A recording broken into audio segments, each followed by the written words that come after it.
अस्सलाम वालेकुम, welcome to my channel. आज मैं आपको देसी घी बनाना सिखाऊंगी, जिसके लिए हमें फ़्रेश क्रीम चाहिए। इसमें आप 3 चम्मच दही ऐड करेंगे और इसे मिक्स कर लेंगे। ठीक है, इसके बाद आपने इसको ढक के ओवरनाइट रखना है। अगर आपको ये वीडियो अच्छी लगे तो लाइक और सब्सक्राइब करें। ये देखें, ओवरनाइट के बाद हमारी जो फ्रेश क्रीम है वो कुछ इस तरह की हो जाएगी।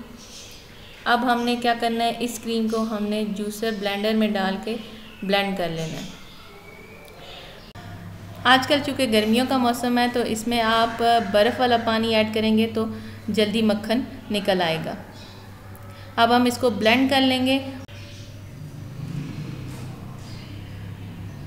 ये देखिए, हमारा जो मक्खन है वो बहुत अच्छे से बन गया है। अब हम इसे एक देगचे में निकाल लेंगे। इसी तरह आप बाकी मलाई को भी ब्लेंड करके सारा मक्खन एक देगचे में निकाल लेंगे। अब हम इस देगचे को चूल्हे पर चढ़ाएंगे और इस मक्खन को मेल्ट कर लेंगे।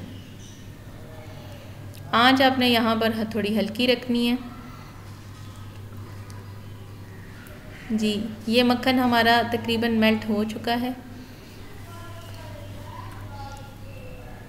अब हम इसमें 2 चम्मच आटा ऐड करेंगे, गंदम का आटा, और इसे अच्छे से मिक्स कर लेंगे।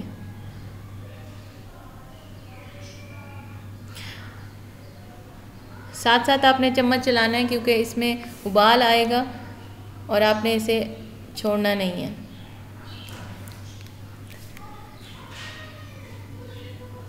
आंच बेशक थोड़ी तेज़ कर दें। अब आप इसको चलाते जाएंगे चम्मच, तो ये गाढ़ा होना शुरू हो जाएगा।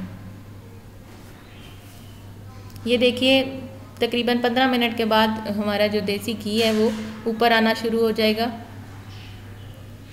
यहाँ पर भी आपने चम्मच चलाते जाना है।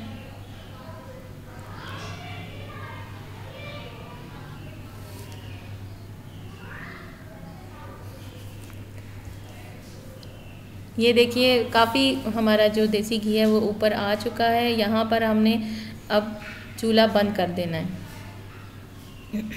जी, अब हम इस घी को निथार लेंगे।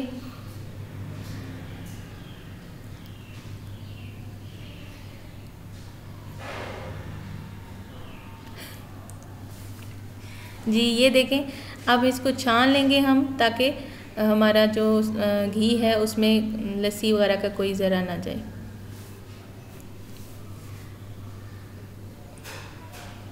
ये देखिए,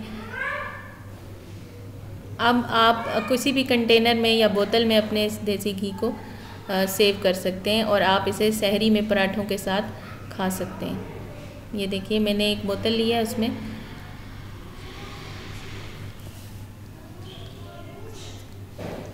जी, अगर आपको वीडियो अच्छी लगी तो आप इस चैनल को सब्सक्राइब करें और लाइक करें और शेयर करें। शुक्रिया।